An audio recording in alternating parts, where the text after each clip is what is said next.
Hello, everybody. Welcome to Aquarius Rising Africa. And it's Wednesday. We're not supposed to be here today, but of course we just are. Welcome, Brice. How are you, honey bunny? I'm so happy to be here. I was telling you off camera, Wednesday mornings, I teach a really early morning class, and I've got my little tie-dye t-shirt on, and I feel like this is not the appropriate colors to be wearing for this topic today, but oh well, we'll just piss the demons off. I think it's probably the perfect colors to be wearing today, to be perfectly honest.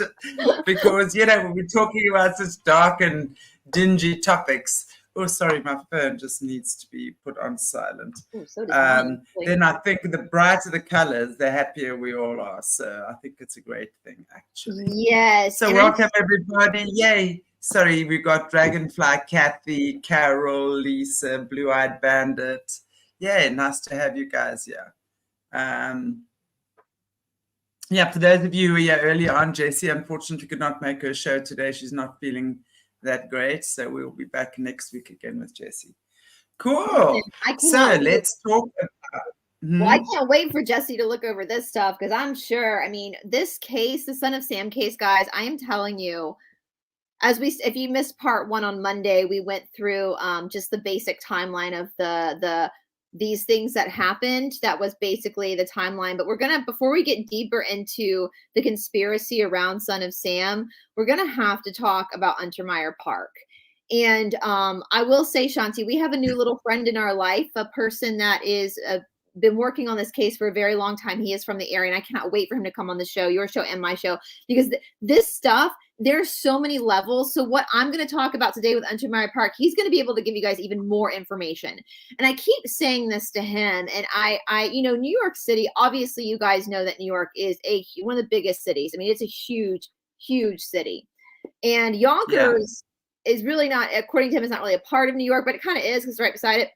And there's just stuff that like people from New York City are going to pick up on that someone from Atlanta, Georgia, or South Africa are not going to pick up on, right? There's a lot of local color and just cultural things that go on, even in these subcultures within different countries. Like, it's just like we talked about on Monday with the letter, the gutters. I never would have known that meant the aqueducts that lead into Untermyer Park, the tunnel system, right?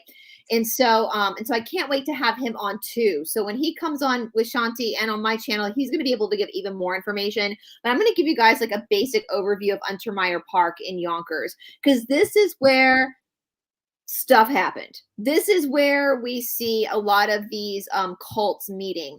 So I wanted to kind of talk about the background of Untermyer Park. Now, those of you who have been watching, now if we got any New York, we got any Yankees in the comments section, any people from, I know people from other countries like to call all us Americans Yanks, but here in America, the only you're all a bunch of Yanks. You're all a bunch of Yanks. Yeah. We call people up in New York Yankees. So they're the Yankees. That's why the New York baseball team is the Yankees. So if we got any Yankees in the chat from New York, please, I would love to hear like your perspective, because again, I'm from Atlanta, Georgia. So there are going to be certain things that I'm not going to pick up on as an Atlantean. So please, okay, Deborah, she's a Yankee here. So yeah, Deborah, let us know if there's something that you're hearing me say that you just a crazy Cajun, Blanche said, just a crazy I love the crazy Cajuns. So Deborah, if there's anything about what I'm saying, like if there's something you pick up on that I wouldn't know as someone from Atlanta, or Shanti wouldn't know as someone from South Africa, pitch in, girl, because and this is what's so great with Mike, is that he recognizes these things, that we wouldn't recognize, like the whole gutter thing.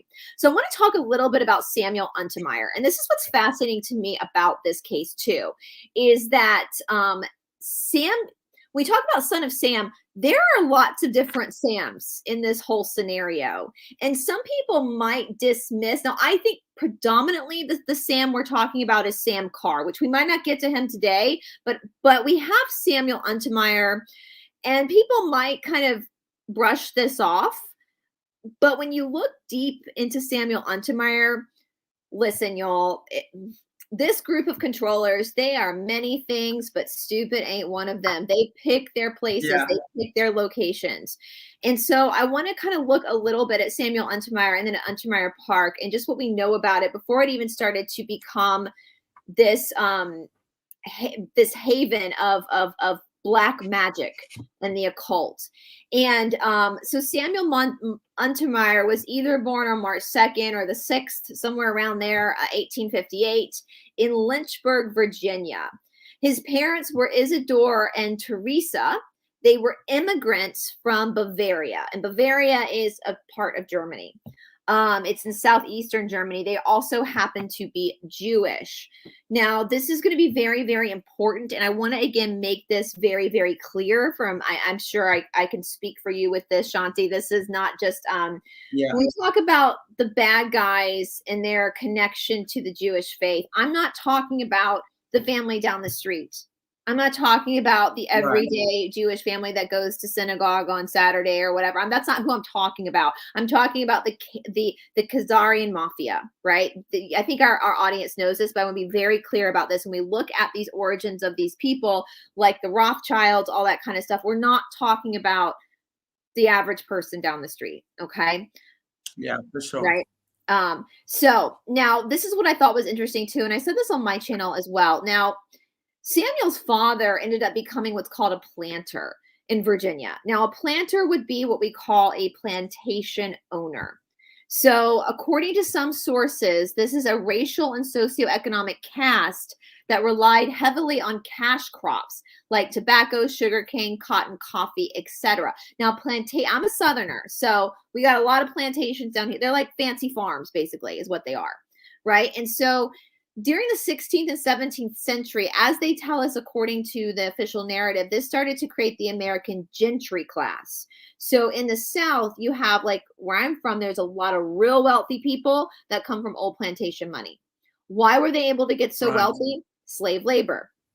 They were able to use free labor to pull the coffee, to pull the cotton. Where my ancestors are from in the low country of South Carolina, that was rice plantations. So that, think of Gone with the Wind, right? That's how they generated that much money.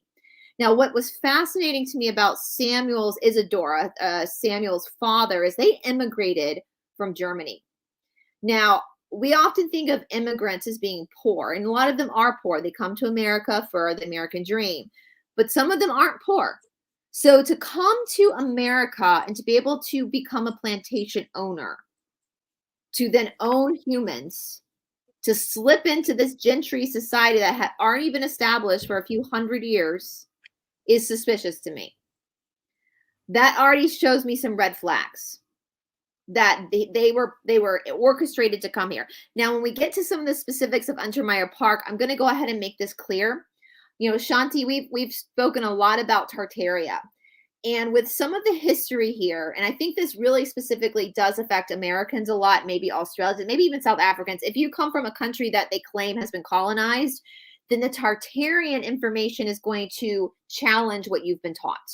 So I totally understand the way I hold this in my head is I hold two different timelines because we don't know which one's correct. We have no idea, or if the real historical timeline is correct, but smushed down to only a few years versus a few centuries.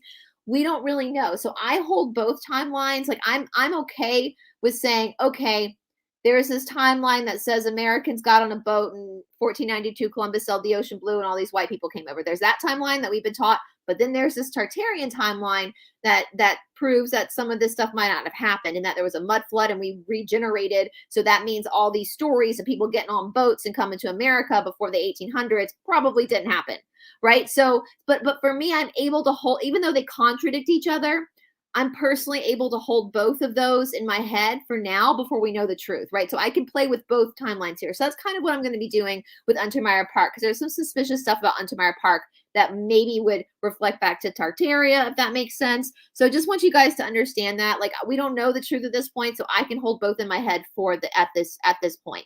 But anyway, so that's suspicious. So if we're looking at the official narrative, how the hell was this immigrant?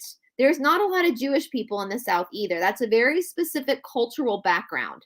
In the South, we have a lot of, for the white people specifically, it's more Protestant.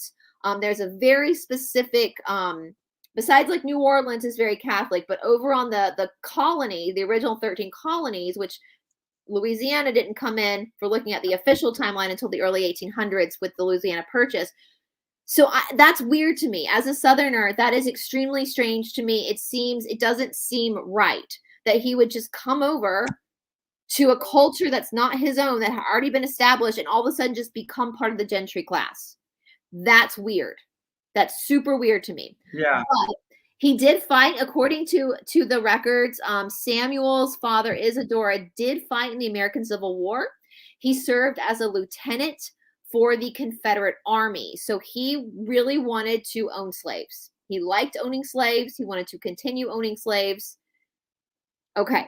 So now Isadora died in 1866.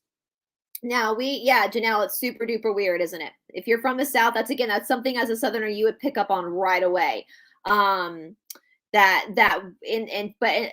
There's some communities in Georgia this point, Dragonfly, but during the Civil War, pre-Civil War, it was very Anglican. It was and that was for a specific reason. So that comes down historically with the Protestant Reformations, and in the southeastern area of the United States, they had like gates up around cities where they would not let anybody in who wasn't a Protestant. So even down to cultural stuff like that, that's why there's so few Jewish synagogues. Like if you go to a small town in Georgia, you're not going to find any Jewish synagogues or any mosque or anything. It's all going to be like Protestant. No, probably no Catholic church. It's all going to be Protestant churches. And that's because back at that time, they were blocking off certain cities. They wouldn't let Catholics, anybody of any other faith in, because of all the persecution they had experienced in Europe. So that's why there tends to be a very small. So that stood out to me. That just, as someone from the South, that really stood out to me. But they immigrated in, they came in. Samuel and his siblings were born here in the United States as first-generation Americans. And then his father was so eager to join the American Civil War, to be a part of the Confederacy and to fight for the Confederacy. But he died in 1866, and Samuel was only 12 years old when he died. Now, at this moment, after his death, Teresa and her children packed up, left Virginia, and went to New York City. This is also weird to me. We're talking 1866. Women did not do that in 1866. They stayed on the land. They stayed in their communities. If your husband died, in a lot of states at this point, women didn't even have the right to inherit, right? Georgia, actually, my state, was one of the first to allow women the right to inherit. So for her to be able to pack up her family and comfortably move to New York, that is some red flags to me. Somebody's supporting her. It's not like it is now. This is a very different time in our culture. Somebody said sometimes going back in history is like going to a different country. They do things differently there. So when we go back in history, we can't apply the perspective of 2024 to 1866. It's a totally different reality that we're looking at. And so that's another red flag to me, that this widow was able to pick up her plantation, pack her kids up, and just comfortably move to New York City. How'd that happen? She didn't even have the right to vote. How is she doing this? Yeah. So that's a red flag to me. Okay. So at this point, this is where we see, we'll go ahead and skip to 1878, where Samuel Untermeyer graduates from law school. Now, again, this is different. He was only 20 years old. So education system was very different at this point. We're talking pre-Federal Reserve. So now you have to go to undergrad, which is 4 years, and then 3 years of law school. So you're not practicing law until you're mid to late 20s, right? So this was 20. He does finish law school. He gets admitted to the bar, and he starts practicing law. Now, here's the most interesting thing. He and his cousins and his friend, or his brother and his cousins and a friend, become one of the most powerful law firms pretty quickly in New York City. So let's talk about who went into law with him. So it was his brother Maurice, Louis Marshall, who was a friend, and Randolph Guggenheimer. Anybody? Guggenheimer? Hello, Guggenheimer. That's one of those families, Guggenheimers. And Guggenheimer was Samuel's cousin. I'm assuming this is coming through the mother's line because of the last name. I don't know much about Teresa's background, but that might be why Teresa in 1866 was able to pick her petticoat up and her trunks of silver and load up a wagon and move to New York City if she's actually a Guggenheimer. Yeah.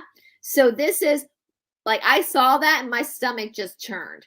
So they quickly become the most powerful law firm in all of New York City. All right. For 45 years, they held that title. Now their specialty was corporate law, which kind of cracks me up. Like, what corporate law was there in 1866? Like, I'm that, but I bet it's a little bit more complicated now. But anyway, and they also they had a specialty in stock market regulations. They were very, very into the progressive movement. Now, this is what cracks me up, because the controllers that be, the powers that be, in the United States specifically, this might not apply to people outside the United States, they want us to believe this cockamamie story that around the turn of the century, the 1900s, that the Democratic Party and the Republican Party switched names. They just switched names.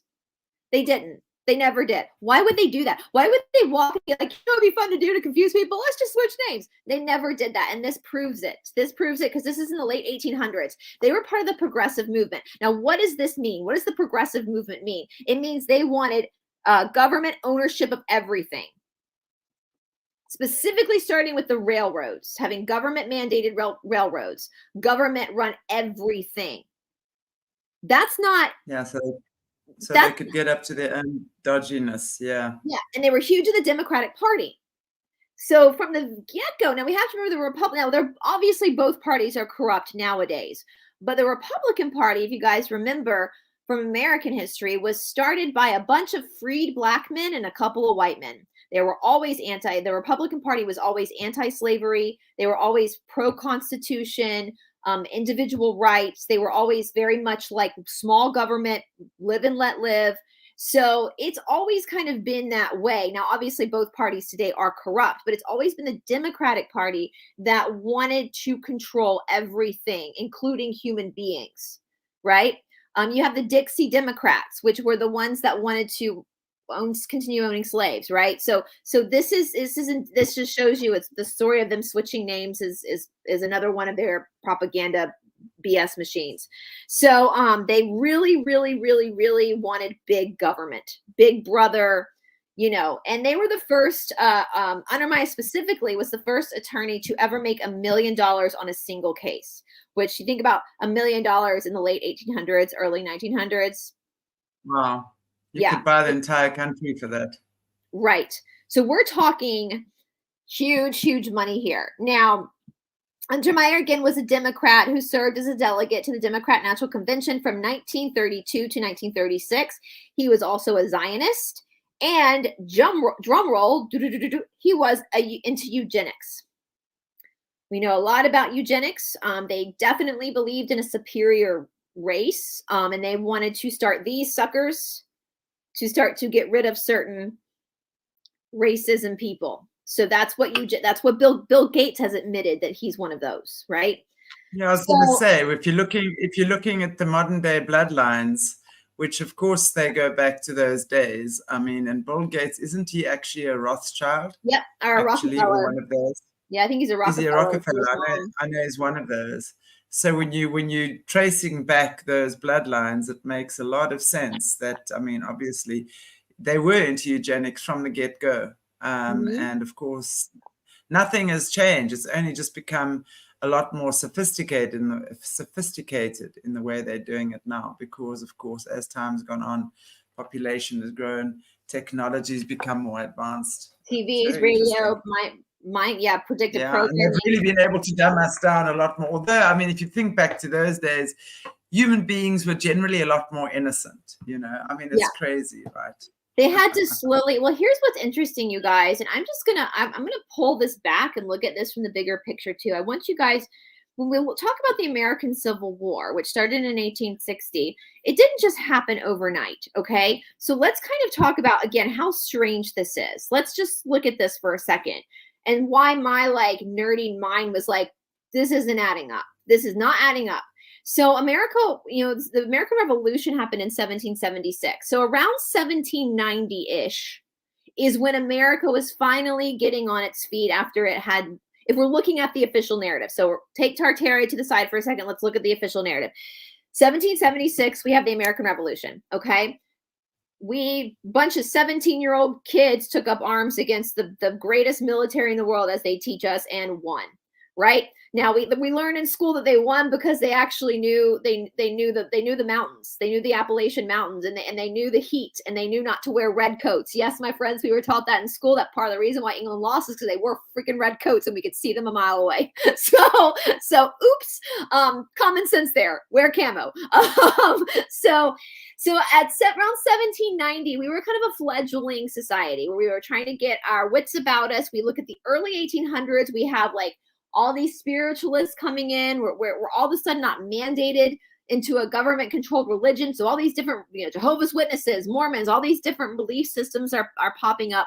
Well, we also have now that America is actually, out of all the countries in the world, according to the official narrative, we had slavery for the least amount of time because we were not an independent country until about 1790. So we only had slavery for 70 years. That's it. So the minute we had our independence and we were not under the jurisdiction of the crown, people started to push back against slavery. So we have this momentum building in the United States. The controllers, I believe, were panicking, freaking out, because now the people are starting to really push back against what they want to do, what they want to implement. And so we have this momentum building. We have a bunch of freed black men and white men that form the Republican Party to put Lincoln on the ballot to start to change. And obviously we had that Rothschild. We wanted to get the banking system away. He had his own money. We had our own money system, all that kind of stuff. So this is just looking at the big picture of what's happening here. So you mean to tell me, I'm not an old person, but I wasn't born yesterday. You mean to tell me that for all these years leading up to the Civil War, there's this snowball is building of these people on this continent, and the controllers are losing their control. And so now they send the Untermeyers in, and the Untermeyers all of a sudden come in, and now the first generation, Samuel Untermeyer, is now like one of the wealthiest people in New York, running the biggest law firm in New York, making the most money, supporting big time government control, which is kind of what the Civil War was pushing back against, because owning people is huge government control.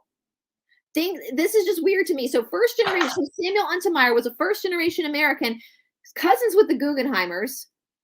What? Like, this is strange. This is weird. He's also a eugenicist. Now here's where shit gets really interesting, my friends. He was honeypotting before honeypotting was even a thing. He probably invented it.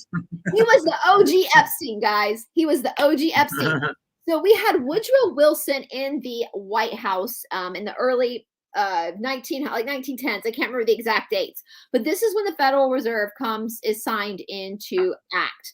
Now, we know now that the Federal Reserve is not just an American problem. This is a world problem. This is the world banking system. We know that Woodrow Wilson signed it into, it's not even law. I don't even know what to call it. He signed it, did something like on the December 23rd, really late at night, which we know that's their like prime high time of occult shenanigans. Well, get this, my friends. And I know that our friend Mike can give even more information behind this. So, God, this guy is so shady. Untermeyer had a client. I mean, I can't fault him for seeing a good opportunity. Like, I have to give him kudos for that. He saw an opportunity and he took it. He had a client who had a little liaison with Woodrow Wilson before Woodrow Wilson was the president. Now, at some point, and I don't know what was going on, but either was her stepson or her nephew was in some trouble and needed some money or something to get out of this trouble. Well, she had all these love letters that Woodrow Wilson had written her. So she hires Untermeyer as an attorney to basically blackmail Woodrow Wilson. So Untermeyer goes to Woodrow Wilson. Now, again, you guys, there's no like email. Could you imagine like showing up at the White House and being like, I'm here to blackmail you? Like, could you, like, I'm just like trying to picture this. So he goes to Woodrow Wilson and says, you need to pay her $40,000 or she's going to release these love letters. Well, $40,000 at this time was an exuberant amount of money. And Woodrow Wilson is panicking and he says, I don't have that kind of money. So Untermeyer says, I'll do you a solid. I'll pay the $40,000. You do what I say. Sounds familiar, doesn't it? Nice. I mean, I feel like if you wow. want to be an honest, if you want to be a good politician today, you have to have a squeaky record so they have nothing on you, because that's what they do. So now we And even have, if they have nothing on you, they'll fake it. they'll fake it. They So will. now, Yeah. I mean, basically, Untermeyer at this point is in control of the American government. So let's back up again. You mean to tell me that this new country founded on the idea that the people, we the people, are going to run it. We're not going to be involved with the monarchies. We've gotten rid of slavery. We're going to have our own banking system. We're the controller's worst nightmare. And you mean to tell me that in one foul swoop, now we have this guy Untermeyer, who's cousins with Guggenheim, basically controlling the United States government? Weird, right? Weird. Okay, so let's keep going with Untermeyer. So in 1886, so before all this, we're going back in time a little bit, Sam Untermeyer purchases an estate that was previously owned by the 25th governor of New York, a guy named another Samuel Tilden. This was a 150-acre estate in Yonkers, New York, adjacent to the Hudson River. All right, you guys, he developed elaborate gardens and made this his primary residence that he called Greystone. Okay, so I want you to hold that in mind. He's purchased this estate in 1886 that he's going to live on. It's going to be his primary. It's this huge estate in Yonkers, which is kind of sits north of New York City. All right, let's talk a little bit about what Sam Untermeyer gets up to in his free time. His let's just say his after-school activities. All right. It is alleged that he became a part of a dubious secret society in New York called the Hermetic Order of the Golden Dawn. We know about the Golden Dawn. I've tried to do deep research into the Golden Dawn. It's kind of boring, but it's also kind of interesting, but kind of boring at the same time. Like, I keep trying to do that episode. I'm like, some of this stuff's really boring. All right. This is also ties into Aleister Crowley and Scientology.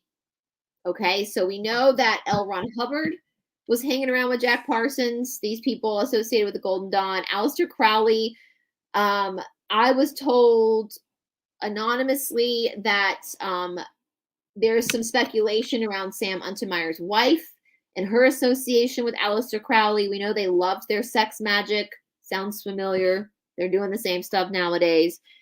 So anyway, okay, so just know that there's a lot of evidence to say that he was involved in this particular secret society. So let's talk about Untermeyer Park now. So when Untermeyer dies in 1940, he gifts his estate to the city, and this becomes Untermeyer Gardens. Let's talk. I'm going to show some pictures in a minute, but let's just talk a little bit about this park. Now, by the time the Son of Sam's murders were going on in 1976, about 36 years after his death, it does look like the park had gone pretty derelict, okay? So what you see of pictures back in the time of Son of Sam, it looks like a dilapidated old park. I'm not sure what it's like now. So anybody from New York area or who's recently been to Untermeyer Park, put it in the comment section. From what I understand, I think they've cleaned it up at this point. But at the Son of Sam, 36 years post Untermeyer's death, it was a lot of graffiti, a lot of overgrown trees. Okay, so let's talk about, though, what was going on in Untermeyer Park when it was even owned by Sam Untermeyer, what he was doing. So it was very Persian in design, kind of resembling what he thought would be the Hanging Gardens of Babylon. There were sculptures of winged lions and Roman pillars that were 2,000 years old. I want to focus on that. Who the hell imports Roman pillars from Italy that are 2,000 years old? That's okay. So this is where the Tartarian stuff comes in, because we know with the theory of Tartaria, not only is our timeline specifically off, but our geography is also off. They don't want us to know where specific locations really are. So we know that the World's Fair in Chicago happened at the end of the 1800s, the end of the 19th century. we have seen a lot of evidence to support the fact that this World's Fair was a big to-do to try to actually get rid of a lot of Roman architects and artifacts that were there, so that people wouldn't know that the story of the American continent is not what we think it is. So basically what they did, the theory is they created this World's Fair, and then when they tore it down, they were able to get rid of all these artifacts. So when I saw the Roman pillars, my mind then went to Tartaria. What it really is Untermeyer Park? Why would they put on a boat, especially in the late 1800s when the freaking World's Fair was going on at the same time and they were trying to hide all these artifacts? Why would they put these freaking columns on a boat and send them to New York for somebody's personal use? It doesn't add up. This is not adding up to me. So I just wanted to put that out there. Now, again, I'm holding both timelines in my head. Now, there's also on Untermeyer Park many altars, underground altars. You mean to tell me that this busy lawyer who's getting $1 million a case, who's blackmailing the president of the United States, he also has time to build elaborate altars underground? I don't think so. I think they were already there, because remember, it was previously owned by a governor of New York. So people in charge have owned this land for a very long time. I don't think Samuel Untermeyer was building these altars. I think they were already there and they were already underground. There were elaborate designs to Aphrodite, which if you go back and listen to the breakdown of the letters, not from our episode, when Mike comes on, he can talk about it. There's the references to Aphrodite. There's all sorts of intricate stuff that even with all of my research and probably all of y'all's research, just stuff that we would miss because this is very occult. I mean, people like Jesse or Caleb might be able to go to that park and see things that we wouldn't see about it. Yeah. Yes, Lisa, ancient ritual space, 100%. Something stinks in Denmark. Like, that's weird. That's super weird. You're telling me New York City is this like brand new spanking city in this whole new world, the American dream, but yeah, we got freaking altars underground. What?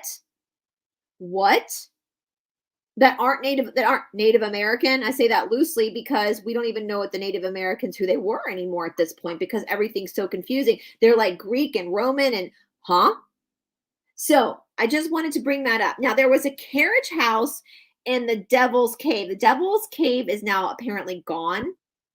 Mike, our friend Mike, can talk more about that because he knows the area.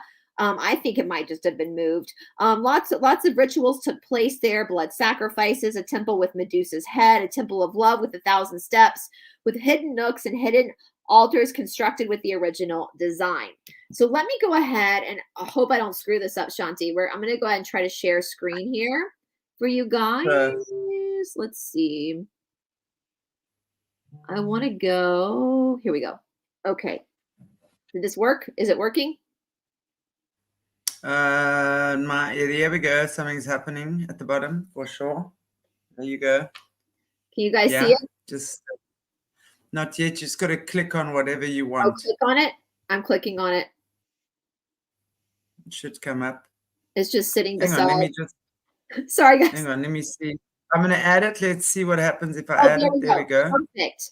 So I just Google image this, you guys. So I'm pulling it up on my screen too, so I can kind of look. So you can see some of how beautiful it is. It's a gorgeous park, but look, like here are pictures with it overgrown back when it was, kind of in this, and after Untermeyer had died.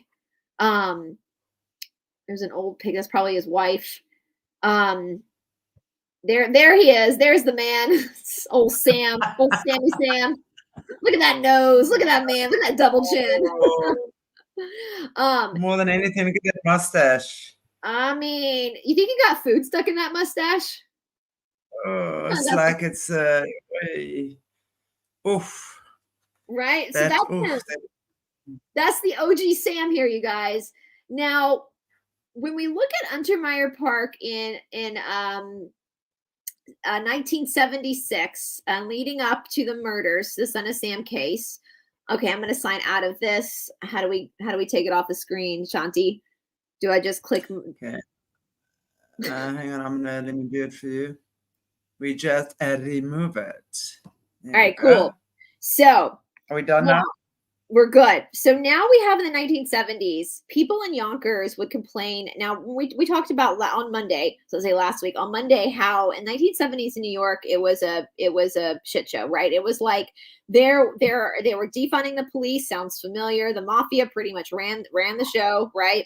There was a lot of the city was on the brink of bankruptcy. So keeping up, for all intent and purposes, like keeping up with a park is probably the last thing on the city's mind for the good people of the city who are trying to keep up with the needs of the city. So people in Yonkers, allegedly in the 1970s, would complain to the police, though, that they would hear chanting at night coming from the park. They would see torches. And this gets me, like, I have the hardest time talking about this. They would find carcasses of dead German shepherds, dead dogs. And that had and you see pictures of them. You see pictures of them also all holding German shepherds. And I don't know what the fascination with German shepherds per se. I mean, we all know these people do animal sacrifice, but particularly German shepherds to me is very interesting. Yeah, and I asked our friend Catherine what her perspective was on that, since she's really focuses a lot on animals, and she said she believed it's because German shepherds are kind of the alpha of the dog world. They're very they're used as police dogs a lot, and so there's a certain energy perhaps with German shepherds that you're not going to get with another breed. It's totally disgusting, and you can tell by these dog carcasses that they were ritualistically killed. Now, what's interesting, and I'm going to be doing more research into the Process Church. They are, but just briefly, the Process Church of the Final Judgment is an offshoot of Scientology. And I had no idea who the Process Church was until my friend Doug, our late friend Doug, talked a lot about the Process Church. They are openly pretty much like a satanic church. Although I kind of think most churches are. That's just my opinion, but they're more open about it. And they would do dog sacrifices. And we know that Michael Carr, and actually, when we get to that part, I'll have you play the clip of that with connections to the Process Church and Scientology. Now, there is an animal sanctuary in Utah called My Best Friend Sanctuary or something, and allegedly they are owned by the Process Church, which terrifies me that they're an animal sanctuary and rescue, and they are owned by the Process Church that's known for doing this to German shepherds. Like, how handy is that? Well, let's just find out first if it's an animal sanctuary. That I would imagine you'd be talking about an animal rescue center, right? That, but like I don't know what you guys have. We have the SPCA. So if they have, there are certain shelters that are known to be kill shelters, and others are not so much. But most of the shelters are actually kill shelters. So chances are it's a kill shelter, and we just know what's happening there. Wow. Yeah. So, and they're in Utah. Now, my friend Doug had told me, I think it was off camera. It might have been on camera. Now, with Scientology, the Process Church is an offshoot of Scientology. And at one point, I don't know if it's still this way, so I'm going to say allegedly, there's a foundation called the Aftermath Foundation that helps people get out of Scientology. But apparently, allegedly, one of their supporters is this animal sanctuary. My Best Friends, whatever it's called, which is suspicious to me, because if they're an offshoot of Scientology and it's all satanic, but yet they're supporting this foundation that helps people get rid of Scientology, it just that loop of controlled opposition. But that's all allegedly, guys. Do your own research, form your own opinions over that. I just wanted to put that out there. So anyway, so we have suspicions of shady stuff happening in Untermyer Park. If you watch the docuseries, there's a guy, and this is the thing, guys. Like, I know people when they're young, they want to play with magic. They kind of they think it's fascinating. They think it's cool. And this one guy, they're talking about how he went to the park and he realized when he heard a dog being sacrificed and he ran so fast, he was like, that was the most horrifying, so at some point you're faced with that and you make that decision whether you're okay with this or you're not okay with this. And it's just, people knew that stuff was going on in Untermyer Park that was no good, right? And around the son of Sam killings. So on August 10th, 1977 was when David Berkowitz was arrested for the son of Sam killings in New York.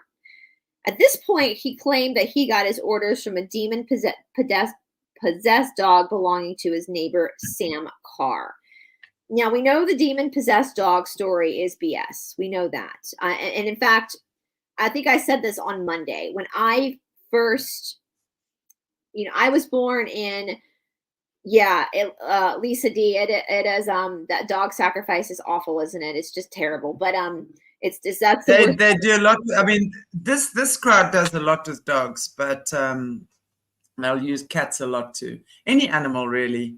They'll use horses. They use cattle. They use goats, especially. You can imagine goats. No, they are just disgusting. I mean, they are disgusting. beyond disgusting. They don't even. They're not even human. Like when you can do that to an innocent living thing. I mean, I listen, y'all. I collect. If I live in a city, if we get roaches, I will literally put them on a paper and put them outside. I can't handle it with my dog. My dog will like play with roaches, and I'm just like, stop torturing it. So yeah, it's absolutely disgusting. Now, I thought it was interesting though that his original story was that it was a demon possessed dog. And the dog he was talking about was a dog named Harvey that belonged to his neighbor, a man named Sam Carr. Now, before we even get into the Carr family, I want to talk a little bit. But that was a black Labrador, actually. There wasn't even a German Shepherd, which is interesting. Well, that was a black Labrador. It was their family dog. And so he claimed that Harvey was possessed and was telling him to do these things. And before I stumbled upon Doug's research, I was born in 1983. I knew about the son of Sam case. I just thought he was a crazy serial killer, just like Manson, all that kind of stuff. And I knew that he had I heard the story that he had heard it from a dog, whatever, didn't give it a second thought. But then when you look deeper into this case, you realize that's all BS. It's interesting, though, that he claimed a possessed dog told him, and Shanti, I don't know, when we talk about mind control with people, and I do believe that Berkowitz was a Manchurian candidate. I do believe he was under MK Ultra mind control. But is that, I'm wondering myself, was that did he get that imprinted in him on his mind because he was somewhat horrified by what was happening to dogs? So he then turned the demon into a dog. I don't know. It's just, I guess that would take a psychiatrist. It's not impossible that the dog was possessed by such a spirit. When we're looking at, when we're listening to people like Caleb, who will tell us about how these disgusting creatures of the night work. They will, and there's 3 types of bodies they possess: human, animal, or like a statue or something. So that's the 3 types of bodies that they require. An object or a statue, or a crystal or a fairy ornament or ornamental stuff, right? Toys. So it will be human, human, animal, or an object, specifically statue. So it's very possible that that dog was possessed or had some type of entity working through it. But more than likely, to me, it would seem to me that it was, because you're hearing these stories a lot. When you speak to people who've been in this cult and what have you, suddenly, I mean, this one person was telling me that her friend suddenly turned on her cat that she absolutely loved and adored. The next thing, she was torturing and murdering her own cat.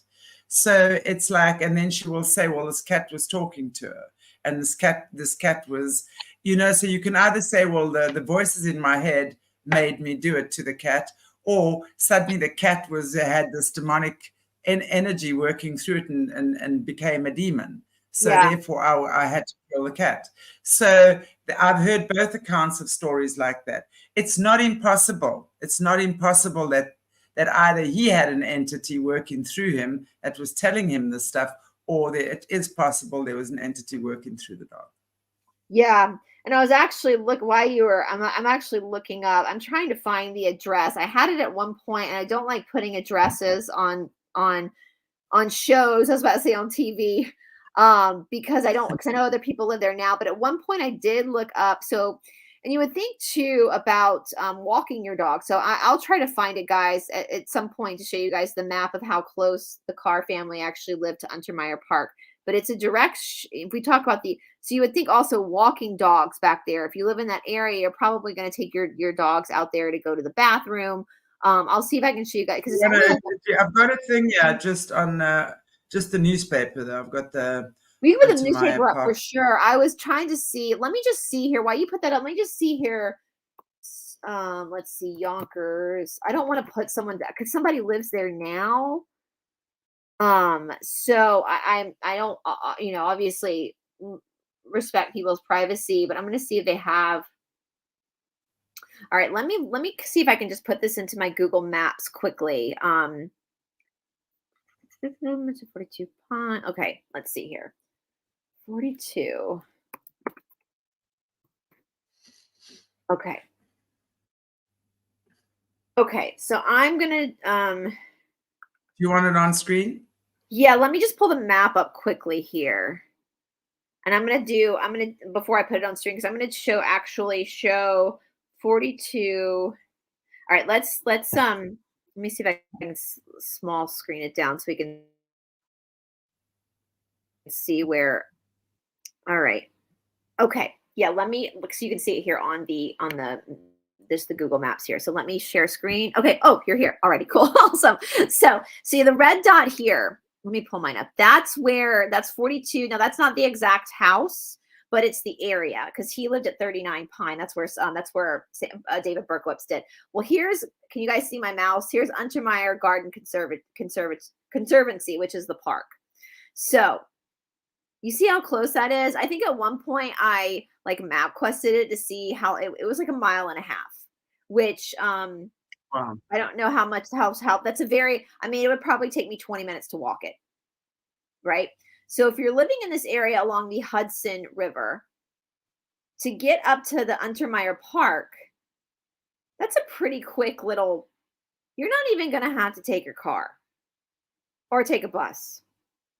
So this is the area where now our friend Mike, our new friend Mike, when he comes on, he can talk more about this, because this is stuff that I don't know about, not being from New York. Again, New York is a very, very big city. And so there's a lot, and I've gone back and listened to a lot of Mike's podcast. There is a lot of red flags around why a Berkowitz, which is obviously a Jewish last name, would move to Yonkers. And Mike can explain that more when you talk to him, Shanti, on air, because that's something I don't know about, being from Atlanta. But there's a lot of red flags about why Berkowitz all of a sudden moved to Yonkers. So maybe people in the chat will know more about that, about different, there's this really funny comedian who's from Atlanta, and she moved from Atlanta to New York for work. And she has this funny joke where she talks about how people in the North think the South is so racist, but actually the North is way more racist because they divide up their white people. She was like, in New York, you got Italian neighborhoods, Irish neighborhoods, Yugoslavian neighborhoods, Jewish neighborhoods. In the South, that's just white. So that type of, I don't really know how that works, because she's correct. In the South, we just kind of, that's a very New York thing, I think, to have these different boroughs with different ethnicities and cultures inhabiting specific boroughs. So from what I understand, just my perception of what Mike had said, and he can explain more when he talks to you, Shanti, is it's very strange that a guy with the last name Berkowitz would move to Yonkers. So that was a red flag for him. Are we done with this? Can I remove, or you still want to go? We can take it down. Yeah, I just wanted you guys to see how close in proximity they were to each other when we're looking at the aqueduct system to the park. So again, people in Yonkers apparently were complaining about this riffraff going on. Of course, I don't think anybody in Yonkers actually understood that it was satanic rituals. I think it was just they thought it was probably kids just messing around. Now, what's interesting too, and Mike can talk to you guys more about this, there's specific bookshops at this point that are, very warlocky, and there's a lot of stuff happening in New York, on the subculture of New York, that kind of lends credence to Untermaier Park being, and there's other parks, there's like Pelham Bay Park, there's other parks out there that also, from what I understand, were hubs for this satanic occult activity. But again, that's not, as someone who's not from New York, that's really not going to be my specialty. Mike can talk more about that, because I don't know New York that well to be able to talk more about that.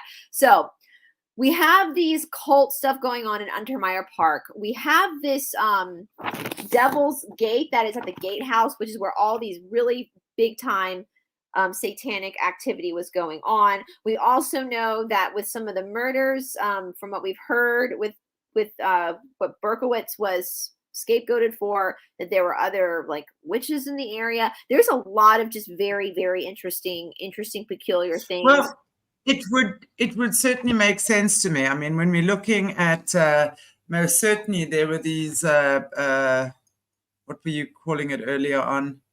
These places where they do rituals and stuff underground. Oh, so there's always been always been those like altars, those underground. And the altars, right?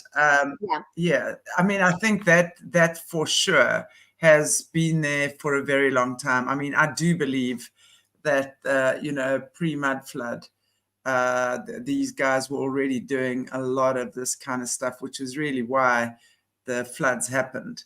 Yeah. Right. So a lot of that stuff was maintained, and these guys knew it. Yeah. So they obviously came out there. They came out looking for these places where they could just continue their dodgy activities. And it's like, again, I mean, it goes back to that. Why the hell did the mom in 1866 pack up her wagon and her petticoats and go to New York? Yeah, exactly. That was there. Sam Untermeyer was many things. Stupid. What he might have been a sociopath, a psychopath who was puppeting the government, but he knew why he wanted that land. There was a reason. But remember also, these guys are connected to Satan through their rituals and stuff. Yep. They've always had these demonic forces working through them. They would have been told. I mean, we know how this works. Psychically, they would have been told by whatever forces are working through them where to go, how to do it, etc., because they've always been host bodies for these things. So I mean, Satanism has been. Oh, it says sorry. Satanism is as old as time, right? It's yeah, exactly. It's always been around. So all they really all they needed was bodies to be able to work through, because that's what they do. And I mean, these were willing host bodies that they were working through. I mean, that's obvious when you're looking at that, and how it's just spread again since then. So it's time for them to. Yeah, it's time for them just to say goodbye. I mean, they're being exposed hardcore at this point. That's the thing about Morné Terry. Morné Terry found all this in his research. We were saying this offline, Shanti, to Mike. Like, I don't think the world was ready to hear it when he had, but now we are ready to hear it. Now we know. I think Morné. How many people are even ready to hear this now? I mean, I keep saying this now. I've said it a million times in the last 3 and a bit years that I've been talking about this stuff on my channel. And I mean, there are still so many people. I'm surprised, I like to go on Twitter because Twitter is very awake people on there. I mean, then you read their comments, you see people putting stuff out there, but then you read these people's comments. They are closed. It's like, they can't, I think for the average person to consider doing this is just not out of the question. I think a lot of people, and I'm of that opinion, is that most people would never do this. They would never intentionally hurt an animal or a child. They would never want to do it. So to think that somebody else would do this intentionally is just out of their scope of reality. But here's the interesting thing, Shanti, and this is why I really wanted to talk about Untermeyer Park, because I think within the group of people who believe that Berkowitz was the fall guy for a satanic cult, I think half of the group of people believe that this satanic cult was just child's play. It was just people being stupid and playing with black magic. But I think there's a small part of us that are like, no, this is a bigger problem. And we have to look at Samuel Untermeyer to kind of see the origins of Untermeyer Park from this modern time. Obviously, it's older. Because you cannot tell me that the powers that be that had their little covens out there in Untermeyer Park doing their shady deals didn't know. They knew who Samuel Untermeyer was. Exactly. And you also hear Berkowitz when he's being interviewed, right? Mm-hmm. He's talking about a small group of them sitting in a circle And was it Untermeyer Park they were sitting in? I'm not quite sure. Yes, it was. Yeah. And where they were just sitting, and they were the outcasts of their society, so to speak, you know, like the black sheep of the family type thing. And we know how these kids all migrate together. They were just sitting there, and then they would talk about witchcraft and black magic and how that one thing led to the other and how suddenly they were all involved in this thing. Now, for me, that says something very important. That's saying, whoever was orchestrating this knew exactly, because we know how important portals and ley lines and energy spots are for these things. So, yes, so whoever it was, and from what we're seeing, and we can't be sure, but one of the Carr brothers, I think, would have introduced Berkowitz into this circle, so to speak. So these guys were already involved on some level. You know how this works. There's always going to be one or two, and definitely with Berkowitz already, he was adopted. He was an outcast. And even though he says he had a loving family, they provided well for him, he had lots of problems. Now, my point is, if you were that loved and if things were that good in your life, why were you having all these problems? So there was lots of things going on already. So, and we know how the satanic cult works. Firstly, they're going to find youngsters in this particular case who've got issues. Yep. Exactly. So they're looking for the gaps. They're looking for the holes they're looking for the chinks in the armor, so to speak.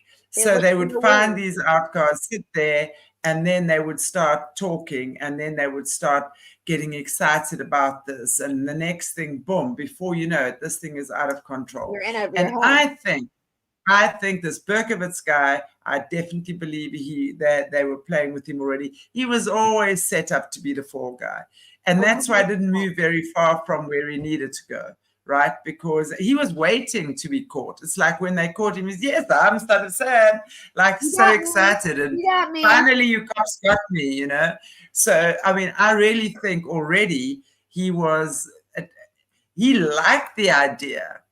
He liked the idea of being this mysterious killer. And remember, then suddenly he goes to prison, and eventually all those years later, when Maury Terry gets to interview him, right, he then has become this big Christian, and now he's speaking and now he's sharing things. Maybe his conscience got the better of him, you know, and now he starts telling, no, well, it wasn't just him. There were others. But the only two people he mentioned were the two brothers that were dead already, right? Yeah. So again, I will maintain that this guy was set up to be the fall guy, Berkowitz, on some level. I don't know how it was orchestrated, but he was set up to be the fall guy, to take the heat, right? And that's why he never got the death penalty, because he was protected, even though they did cut him in the neck once or something.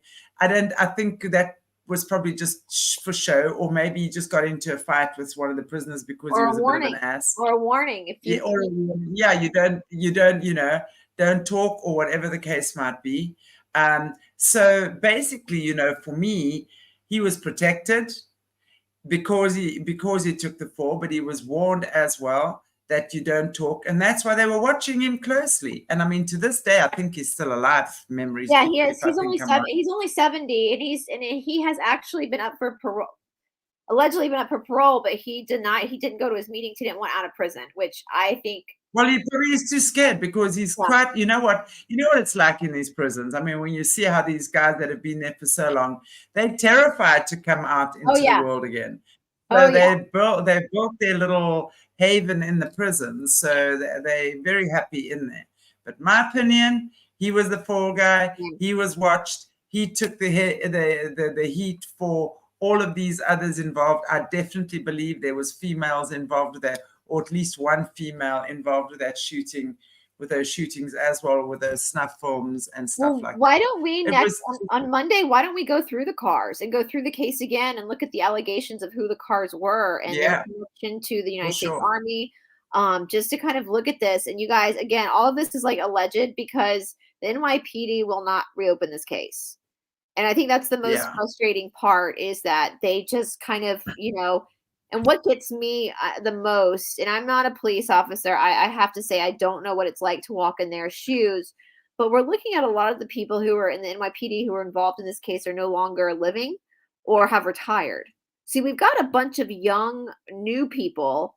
It's like, you weren't there for Yeah, it's not like a cold case. I think it's right. like a cold case. So it's going to take some gutsy little cop, probably a woman, that's going to go and open this up as a cold case, right? Nosy little And petty then woman start be like, investigating. well, And then you get, and also when you, yeah, exactly. And then you see also at the time, all these cops were so proud of themselves. They were doing ceremonies and really patting themselves on the back and, yeah, giving themselves all sorts of credentials, you know, because they were also banking on the fact that the average person was too dumbed down to understand that this kind of evil actually exists. It was a serial killer, and he said some crazy stuff about a dog demon, and that's why he did it. And everyone's going, wow, wow, wow, oh, you he's know? crazy. Meanwhile, He's crazy. Yeah, he did it. yeah, exactly. I'm gonna put it Exactly. out there. I They said were this not on my banking channel. on. Listen, if David Berkowitz can Zoom from prison, I would love to talk to him. And I have a lot of empathy for him. I would love to like hop on a Zoom and be like, so tell us what happened, buddy. But And don't lie. don't You dare lie. lie. Don't lie. Look at us women Stop and tell speaking us what shit. happened. So, and I think, well, my thing too with the NYPD now, it's like, it's no skin off your back. Like for most of the cops now, they weren't in the force when this happened, so it's not their fault. So why won't they reopen it? And you know, it's just, it's not. I still maintain it's like the cops who are involved. It's like the police stations, and you know, when we're looking, let's look at the way it's structured now. Let's look at what's come to the fore in recent years as well. We know that with all these things, with a secret brotherhood, the places they have to get to is your entertainers, like your movie stars and your singers, okay? Your cop station, the police, your police force, your protectors, the judicial system, right? Because if you've got the judges on your side, there's no problem. And then, of course, the politicians, right? So the cops, and we know, I mean, just when we hear Jesse's stories about how many FBI guys and how many CIA guys have been involved, I mean, she will tell you, I mean, who are her main abusers? John Brennan and Michael Aquino. And that was head of CIA and something else, military something in America, right? At the time. So seriously, I mean, these guys are all involved. Invariably, they have to take all sorts of oaths and be involved with the brotherhood to reach those positions anyway, and they all keep each other's secrets. So absolutely. For me, might have been on a smaller scale then, but for sure somebody's ass was being protected. And I don't think it was just one person. There was more than one person's ass who was being protected. And when we get into the cars on Monday, we'll also get into the. Thank you, Janelle. I know, I saw that's such a sweet comment. I will get into the potential, the alleged connection that this case has to Hollywood. It has to, there's some Hollywood ties to this as well, guys. And so. Well, yes, absolutely. Because I was going to say, I don't want to talk about it now, but we'll probably talk about that in a later show. And then when you start looking to the, I just thought Untermeyer Park was really important for us to have a deep understanding of why they picked that location. And this is so much bigger than it just some kids playing with black magic. This is so much bigger. Absolutely. And definitely when you get, and you see now again the Hollywood people and all of these guys and everything, and it's true, Lisa D, everything is corrupt. Those that seek to tell the truth get whacked, and it's so true.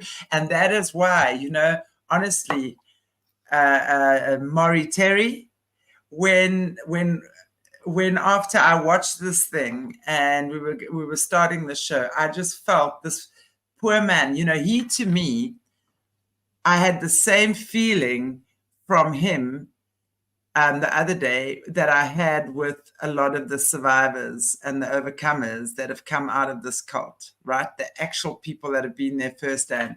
You know, no one believes them.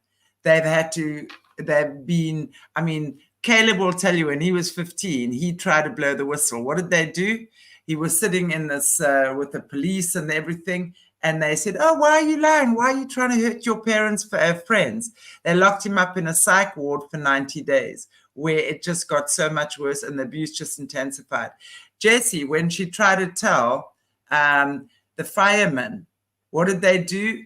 That very night, they burned down her training partner and grandpa's house right in front of her face. So that's just 2 occasions. So the minute you try and come out and, you know, blow the whistle, and I know a lot of whistleblowers are still taking the heat for this, for blowing the whistle, but you look at someone like Maury Terry, who I know wasn't involved, but he knew. His intuition was so strong. He knew, and he was not letting that go, and no one believed him. They all thought he was going off the wall and he was being ridiculous, and I don't believe. I mean, he knew that. But all I wanted to say about that was that the time then was not right.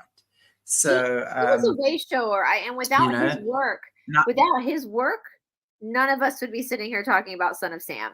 And so I hope that from the other side, he knows that his work and his life was not lived in vain. I hope that he's aware that the torch is being passed on. And if it wasn't for Maury Terry, I don't think any of us would have any clue that this was way bigger than what. It took him 10 years, didn't it? Wasn't it after 10 years of investigation and stuff, he actually finally wrote the book? 10 years. So I think, you know, it's been a long book. Yeah. Yeah. So, yeah. I mean, it's such a thick book. I've started to just pick pieces of it to look through myself, because otherwise it would take me forever to get through everything. And his work was not. It's because of people like Maury Terry that we can sit here and talk about this today. So you know, and it's sad, Shanti, because I think about, like, I mean, on a very small scale, Shanti, we've received a lot of backlash. You and I have in our private lives because of this. And I mean, even for us, it never stops. And I know we tried to whistleblow controlled opposition in the truther community, and we've received attacks from that. You know, so they're constantly attacking. They're constantly attacking. So being a whistleblower is not for the faint of heart. It is not for the faint of heart, especially when you're dealing with a satanic cult that can do really wicked shit. So, and you know, the interesting part about this is it's not just that they whack you with a gun or they do a doorknob hanging or something. It's the spiritual attacks, you know. The thing is, and if you're not spiritually fit, if you will, they're going to get you on so many levels. And I know for the last 3 years, I've been on they've tried to come for me in many ways, but they don't get it right, because I am spiritually fit. And this is what and you know, I have the same thing with you, Brice. It's like, this is pretty much what we're here to do, you know. Everything I've been training for my whole life, this is what it's about. And you know what? They can knock a lot of other people off their channels, and lots of people go, oh, well, no, I can't deal with this anymore. I'm going to step back for a while. Fine, you know, and that's fine. There's nothing wrong with that. And, you know, there's a lot of people that it's not for them at the end of the day. You know, it takes a lot to be able to stand up to this and see these things through. That's for sure. I will say one day, Shanti, will write a book of everything we've gone through all summer, because I can't even, I mean, it's wild, the stuff. And you know what? It's so funny. I will say that's why shadow work is so important, you guys. Because when I was going through my big attacks for whistleblowing and calling out people who are a part of this cabal, who are on YouTube, tricking people, badly hurting people, and I got attacked for that, I went to a healer, and when the healer said, this is why you've spent over a decade, it's coming close to 18 years now, but at that point, over a decade before you were on YouTube in India doing your shadow work. Because that's what has gotten you through this, is that you've been able, every time you get absolutely. It's all frequency. Remember, it's all frequency, sound, and vibration. That's what it is, because your body's a resonance chamber. And you have to be able to get up in the morning, and after they've tried to come to you in your dreams and stuff, because that immediately, when you wake up and your heart feels heavy, that lowers your vibration. Yep. And the minute your vibration is low, that's when they can start chipping away at whatever it is. So you have to have the strength and the resonance to be able to rise above that. You know, you can't. There's not a moment where you can feel sorry for yourself. I'll tell you that much, because the minute you start feeling sorry for yourself, and you got to keep going. Every time I get a text now, I just laugh and I just say, thank you for proving me correct. Because if I wasn't correct, you wouldn't be doing this right now. So I laugh at them. I'm like, thank you. Lisa, I think didn't Jesse do the Delphi murders? Hasn't Jesse talked about we did. Jesse, in fact, did on our channel not too long ago. We certainly spoke about that. But it's interesting. We can talk about that stuff again, you know. There's lots of things, you know, that we can talk about. And there's things I'm seeing, you know, that aren't necessarily related to murders or anything. But, you know, there's just such a dark part of society. You know what's been... We have a never-ending, guys, we have a never-ending stories to talk about. That's why I'm laughing. I'm like, it's really, and you know what's been, I've been seeing lately as well, which really makes me sad, is these... which is not murders, but it's these young girls, models, etc., actresses, that this whole yachting industry, you know, they call the yachting girls. And I mean, how these are like the Kardashians, not the Jenners, Kylie and Kendall, and her sister Kendall, and Kim, of course. They gone Hailey Bieber, Selena Gomez. I mean, there's a number of them. And they literally are prostitutes for these billionaires. And that's how they get out there. And it's just Meghan Markle. That's how she got to meet Prince Harry. And she was actually hanging out with Prince Andrew. And what's his name? The one with the gray hair that's supposed to have killed himself? Epstein. And she's on the Epstein list, by the way. And so, yeah. It's just crazy. When you're looking at these things. I would be so swollen on a damn yacht. Like being out in the sea for that long, I'd start swelling. Every time I remember going on cruises, the amount of money they make on one night to sort of think you're going to sell yourself for that type of thing. It's just crazy. It's crazy. And there's so many layers of this evil. Because there are just so many layers of it. It ends up with this type of stuff. But we're looking at, you know, when you're looking at, for example, and how Kris Kardashian actually has groomed Kylie. She has groomed Kylie to be this high-class prostitute, basically.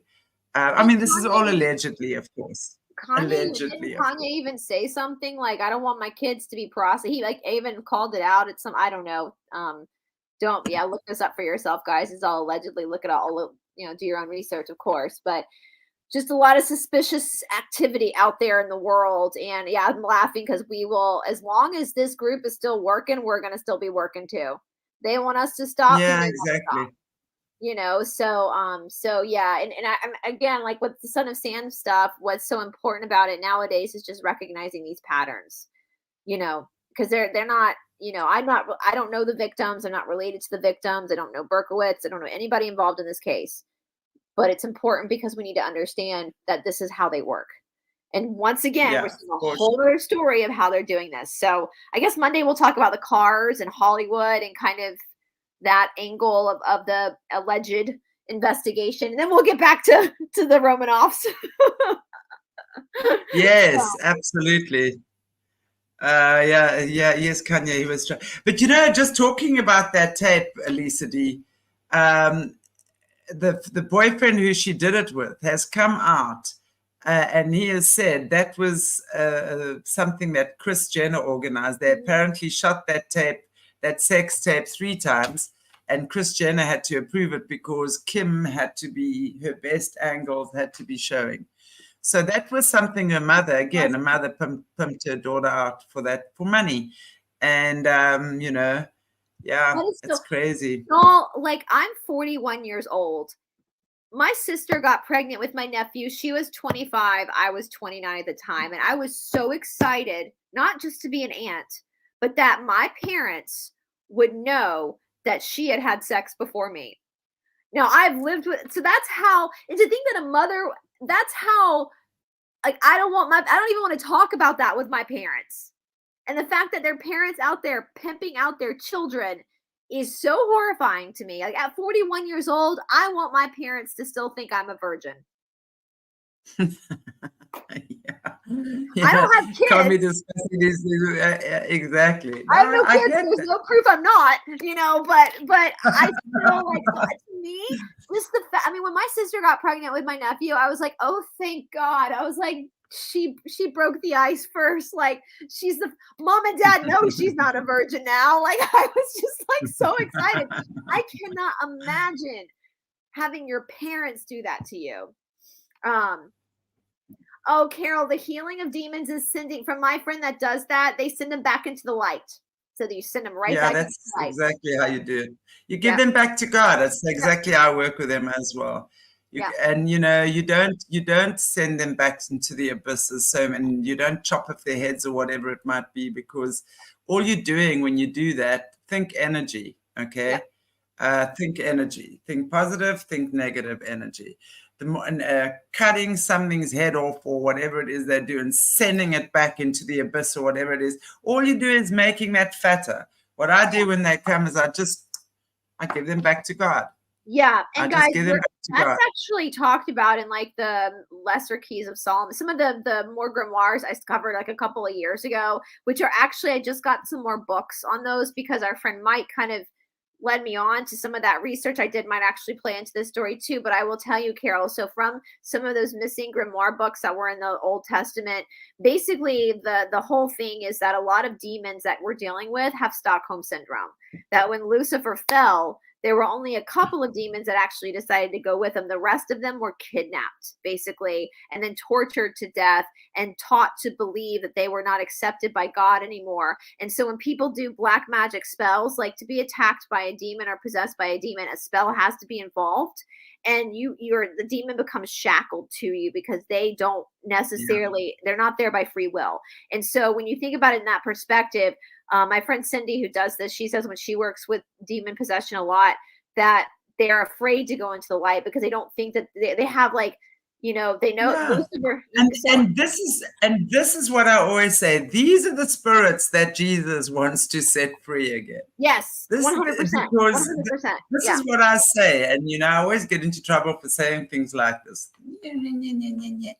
But this is really, when we understand God's true nature, and none of us, I really think, understand God's true nature. We are not God. We cannot profess to be God. But when we understand we're created in the image of God, and we tap into that, and we start understanding the true essence of magic. The true essence of magic is not concocting things, but it's really being in alignment with God's will for us. But you will never know that unless you've really understood, done your shadow work, basically. Amy, I know this is a female cult. I know this. We've talked about this off camera before. There's some things we can't say on camera because of safety issues. But yeah, we're very, very well. We are paying attention. We're very well aware that this is a female cult. We've been advised there's some things we cannot say. So. But yes, there are things that we cannot say right now. But also remember, I mean, if you've been following Jessie, you will know that up until recently, the Illuminati was run by women, the Mothers of Darkness. And the highest position in the Illuminati was the Queen Mother of Darkness. And that's a position Jessie was trained for as a child. So when really, they're ahead of the shadow government. They were. It's changed now, apparently.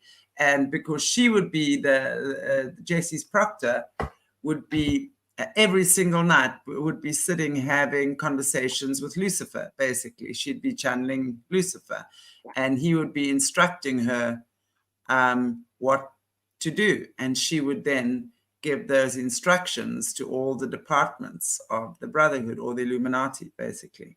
So it is a female. And they use the females because of our intuitive abilities. Exactly. It's the moon. There's I understand why they use women.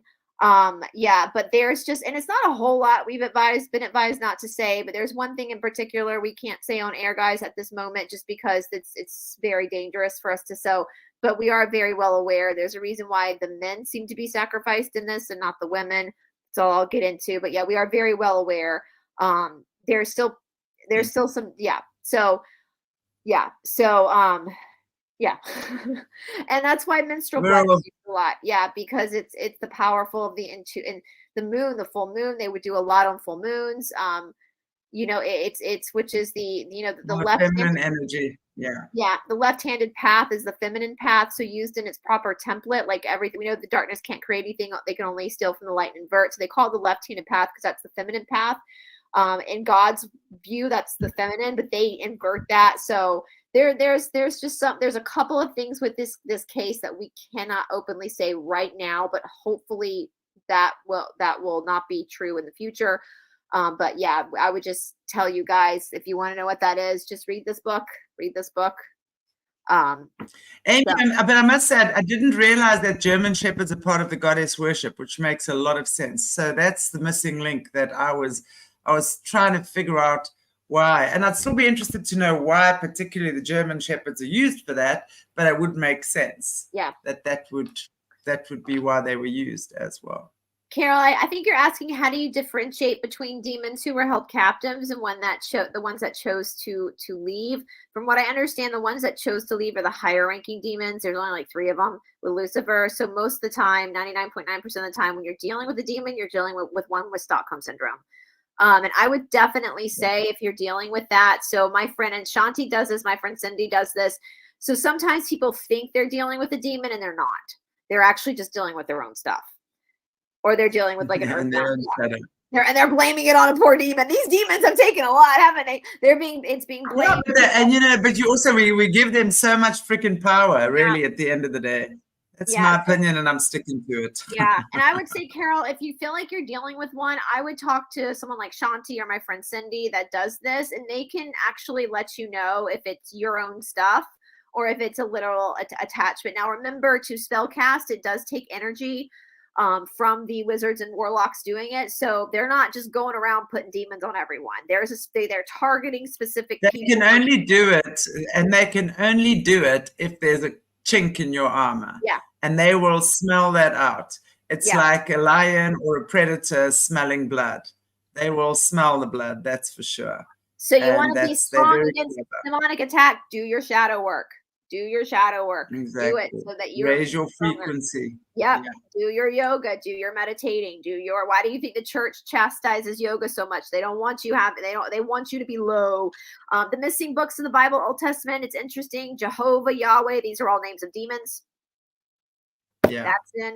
That's in the missing. They have a list of names in one of the missing books of Moses. They have a list of names of demons that they use that they call upon. Jehovah's one of them. Yahweh's one of them. So, so that's just, so read those two, read the missing books of the Bible, just educate. Knowledge is power, knowledge protects, and knowledge is infinite. So, so anyway, so Monday we'll look at the cars and we'll look at, the Hollywood, indeed, the Studio 54, all yes, we will.